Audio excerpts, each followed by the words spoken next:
على آله وصحبه أجمعين أما بعد അല്ലാഹു തആല ഈ ഒരുമിച്ച് കൂടൽ ഒരു സ്വാലിഹായ അമലായി സ്വീകരിക്കുമാറാവട്ടെ. ഇന്ന് ഇവിടെ ചർച്ച ചെയ്യാൻ കിട്ടിയ വിഷയം, ഇന്ന് നമ്മുടെ ഇന്ത്യ രാജ്യത്തുള്ള ഓരോ മുസൽമാനും അതുപോലെ ഓരോ ന്യൂനപക്ഷങ്ങളിലെ ഓരോ വ്യക്തികളും നേരിട്ട് കൊണ്ടിരിക്കുന്ന പ്രധാന വെല്ലുവിളിയാണ് ന്യൂനപക്ഷ അവകാശ ദർശനങ്ങൾ ഇന്ത്യയെ മാറ്റി വരക്കുന്നവരോട് എന്ന വിഷയത്തെ ആസ്പദമാക്കിക്കൊണ്ടാണ് ഞാൻ ഇന്ന് നിങ്ങളോട് സംസാരിക്കുന്നത്. നമുക്കറിയാം, നമ്മുടെ ഇന്ത്യ രാജ്യം എന്ന് പറയുന്നത് തികച്ചും മതേതരത്വ രാജ്യമാണ്.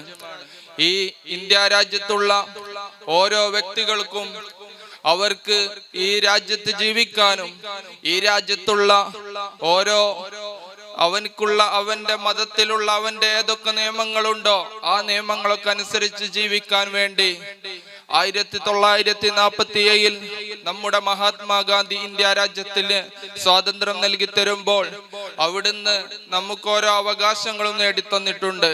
ആ അവകാശങ്ങളിൽപ്പെട്ട ഏറ്റവും പ്രധാനപ്പെട്ട അവകാശമാണ് മതേതര രാജ്യമാകുന്ന ഇന്ത്യയിൽ ഓരോ മതത്തിലുള്ള ഏത് മതത്തിലുള്ള വ്യക്തികളാണോ ആ മതത്തിലുള്ളവർക്ക് ജീവിക്കാനുള്ള അവകാശം ഇന്ത്യ രാജ്യത്തുള്ള ഓരോരുത്തർക്കുമുണ്ട്. എന്നാൽ നമ്മുടെ ഇന്ത്യ രാജ്യത്ത് നടക്കുന്ന പ്രശ്നങ്ങൾ നമുക്കറിയാം. ന്യൂനപക്ഷങ്ങൾ ഒരുപാട് പ്രശ്നങ്ങൾ സഹിച്ചു കൊണ്ടിരിക്കുന്നുണ്ട്. നമുക്കറിയാം, 2019 നടന്ന പൗരത്വ ഭേദഗതി ബില്ല് ഓരോ മുസൽമാനും ഇവിടെ നിന്നും ഇന്ത്യ രാജ്യത്തിൽ നിന്നും ഇന്ത്യ വിട്ടു പോകണമെന്ന് അവിടുന്ന് അന്നത്തെ പ്രധാനമന്ത്രിയായ നരേന്ദ്രമോദി അവിടുന്ന് സംസാരിക്കുമ്പോ ഈ ഇന്ത്യയിൽ ജനിച്ച നമ്മൾക്ക് ഈ ഇന്ത്യ രാജ്യത്ത് ജീവിക്കാൻ അവകാശമില്ല എന്ന ഒരു നയമാണ് അവിടെ മുന്നോട്ട് വെച്ചത്.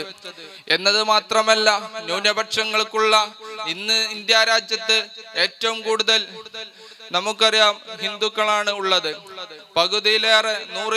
പകുതിയിലേറെ ശതമാനവും ഹിന്ദുക്കളുള്ള ഈ ഇന്ത്യ രാജ്യത്ത് ബാക്കിയുള്ള കുറച്ച് ശതമാനത്തില് ഇന്ത്യ രാജ്യം നമുക്ക് നോക്കിയാൽ കാണാം ഒരുപാട് മതങ്ങളുള്ള ഒരുപാട് മതങ്ങളും ആചാരങ്ങളുമുള്ള ഇന്ത്യ രാജ്യത്ത് ഏറ്റവും കുറച്ച് ന്യൂനപക്ഷങ്ങളായ മുസൽമാനാകട്ടെ, അതുപോലെ ക്രൈസ്തവരാവട്ടെ, അതുപോലെ ജൈനമതങ്ങളാകട്ടെ, അങ്ങനെയുള്ള ഓരോ മതത്തിൽപ്പെട്ടവരെയും മാറ്റി നിർത്തുന്ന അവസ്ഥ.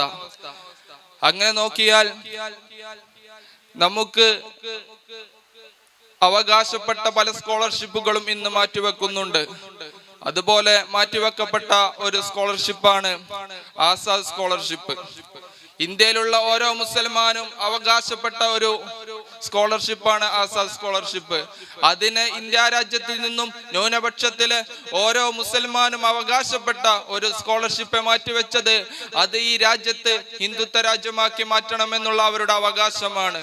അതുകൊണ്ടല്ലേ RSS എന്ന്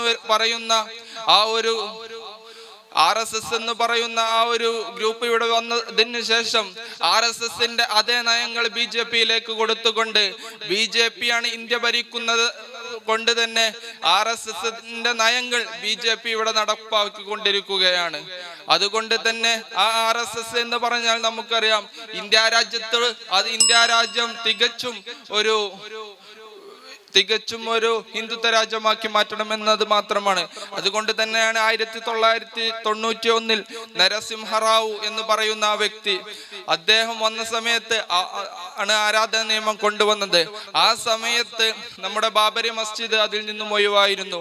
എന്നാൽ ഇന്ന് ബാബരി മസ്ജിദിനെതിരെയും അതുപോലെ തന്നെ ഇന്ത്യയിലെ ഓരോ മുസൽമാൻ മാത്രമല്ല ഇന്ത്യയിലുള്ള പല മതങ്ങളും ആചരിച്ചു പല മതങ്ങളും പോകുന്ന നമ്മുടെ അജ്മീർ ദർഗയിലേക്ക് പോലും അത് പണ്ട് കാലത്തൊരു ഹിന്ദുത്വ ആചാരത്തിന്റെ കേന്ദ്രമാണെന്ന് പറഞ്ഞുകൊണ്ട് വ്യാപിച്ചു കൊണ്ടിരിക്കുകയാണ്. അതുകൊണ്ട് ഈ ന്യൂനപക്ഷങ്ങളെ എതിർക്കുന്ന ഓരോരുത്തരോടും നമുക്ക് പറയാനുള്ളത്, ഇന്ത്യ എന്ന രാജ്യം ആരുടെയും തറവാട് സ്വത്തല്ല, ആരുടെയും അവകാശപ്പെട്ടതല്ല. ഇന്ത്യ രാജ്യം എന്ന് പറയുന്നത് ഈ ലോകത്തുള്ള ഈ ഇന്ത്യ രാജ്യത്തുള്ള ഓരോ മുസൽമാനും അവകാശപ്പെട്ടതാണ്. അതുകൊണ്ട് നാം എല്ലാവരും അതിനു വേണ്ടി നമ്മൾ പ്രതിഷേധിക്കേണ്ടതുണ്ട്. അതിനു വേണ്ടി നമ്മൾ വളരെയധികം പ്രതിഷേധങ്ങൾ ഉന്നയിക്കേണ്ടതുണ്ട്. അല്ലാഹു തആല നമുക്കതിന് തൗഫീഖ് നൽകുമാറാവട്ടെ. ഇന്ത്യ രാജ്യം തികച്ചും ഒരു മതേതരത്വ മതമായി മാറുവാൻ അല്ലാഹു തആല അതിന് നമുക്ക് കാവൽ നൽകുമാറാവട്ടെ. ഇത്രയും പറഞ്ഞുകൊണ്ട് ഞാൻ എൻ്റെ പ്രസംഗം നിർത്തുന്നു. അൽഹംദുലില്ലാഹി റബ്ബിൽ ആലമീൻ. അസ്സലാമു അലൈക്കും വറഹ്മത്തുള്ളാഹി.